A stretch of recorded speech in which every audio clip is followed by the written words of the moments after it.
நெஞ்சிலே நெருப்ப வச்சா நீரும் அணைக்க முடியுமா?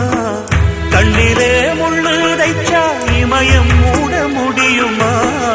பாரத கதையும் கூட பழியில் முடிஞ்ச காவியந்தான். இருப்பதும் இறப்பதும் அந்த இயற்கையோட கையில, இருப்பதும் இறப்பதும் அந்த இயற்கையோட கையில. நான் மறைஞ்ச பின்னும் நிலைப்பது என் உயிர் எழுதும் கதையில.